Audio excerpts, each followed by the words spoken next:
ശബരിമല സ്വർണ്ണക്കൊള്ളക്കേസിൽ 11-ാം പ്രതിയായി തന്ത്രി Kandararu രാജീവരരെ police arrest ചെയ്തു.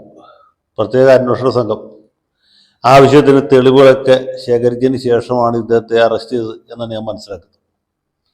അല്ലെങ്കിലും ഇത്ര വലിയൊരു കൃത്യവിലോപം, ഇത്ര വലിയ ഒരു അതിക്രമം ശബരിമലയിൽ നടക്കുമ്പോൾ ഞാനൊന്നും അറിഞ്ഞില്ല രാമനാരായണ എന്നൊരു നിലപാട് സ്വീകരിക്കാൻ തന്ത്രിക്ക് ഒരു കാരണവശാലും സാധ്യമല്ല.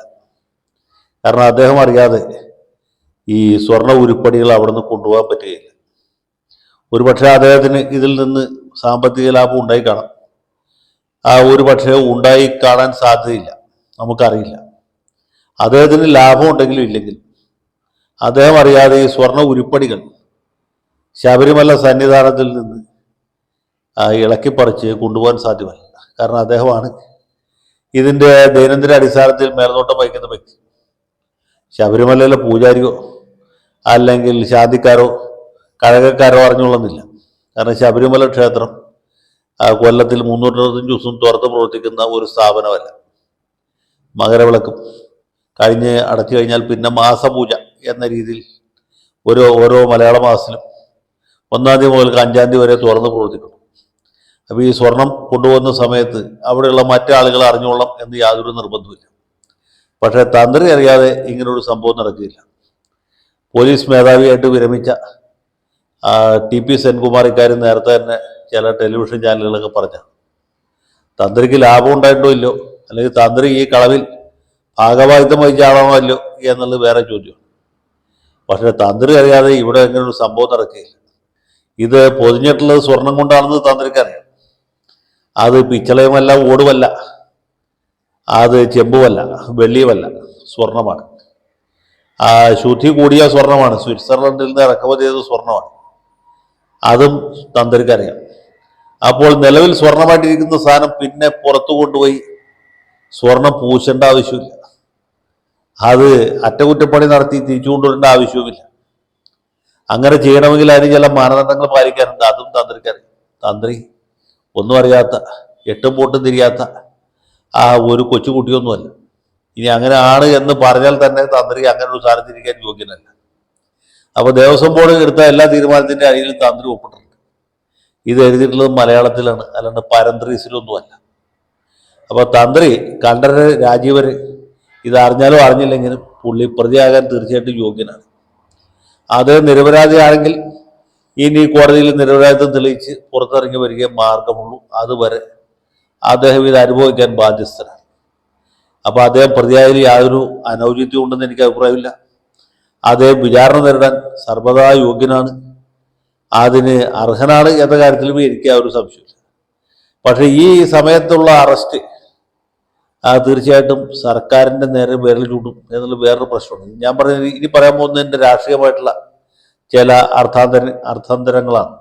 കാരണം തന്ത്രി പ്രതിയാകാൻ സർവ്വതാ യോഗ്യനാണെന്ന് പറയുമ്പോൾ തന്നെ ജനങ്ങളുടെ മുമ്പിൽ വലിയൊരു സംശയം ഉയർന്നു വന്നിട്ടുണ്ട്. പ്രത്യേകിച്ച് ഈ കോൺഗ്രസ്സുകാർ, അതിനേക്കാൾ അധികമായിട്ട് BJPക്കാർ, പിന്നെ നിഷ്പക്ഷരെന്ന് ഭാവിക്കുന്ന ചില നിരീക്ഷകരും ചില യൂട്യൂബ് ചാനലുകാരും ഒക്കെ പ്രചരിപ്പിക്കുന്നത് എന്താ വെച്ചാൽ ദേവസ്വം മന്ത്രി അറിയാതെ ഇങ്ങനൊരു സംഭവം നടക്കുകയില്ല, മന്ത്രിയെ രക്ഷിക്കാൻ വേണ്ടിയിട്ടാണ് പാവപ്പെട്ട തന്ത്രിയെ പ്രതിയാക്കുന്നത് എന്നാണ്.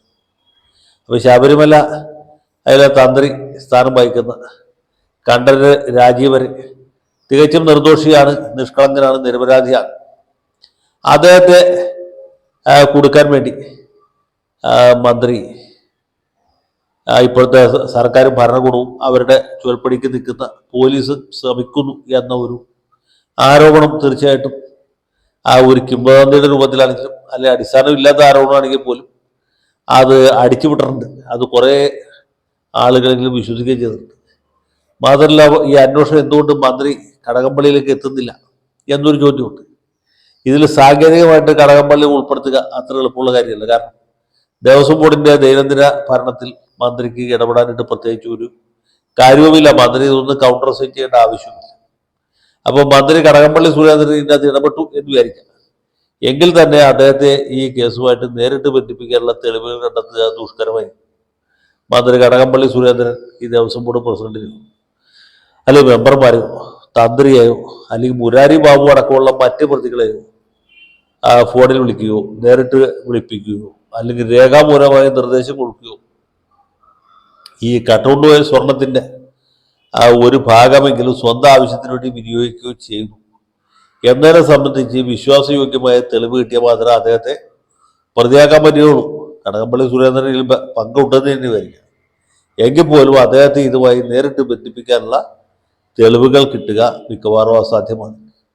അപ്പോൾ പ്രത്യേക അന്വേഷണ സംഘം പ്രത്യേകമായിട്ട് അന്വേഷിച്ചാൽ കടകംപള്ളിയെ ഇതിൽ പൂട്ടാനുള്ള സാധ്യത കുറവാണ്. ഇനി കടകംപള്ളിയെ പൂട്ടിയാൽ തന്നെയും ഇത് കാരണഭൂതത്തിലേക്ക് എത്തിക്കാനുള്ള പരിശ്രമം വളരെ വളരെ ദുഷ്കരമാണ്. അതൊന്നും സാധ്യമായിട്ടുള്ള കാര്യമില്ല. അപ്പോൾ ഈ അന്വേഷണം ഏതാണ്ട് തന്ത്രിയിലും പിന്നെ ദേവസ്വം ബോർഡ് മെമ്പറായിരുന്ന ശങ്കർദാസിലേക്കും കൂടി ചെന്ന് അവസാനിക്കാനാണ് ഞാൻ നോക്കിയിട്ട് സാധ്യത കാണുന്നത്.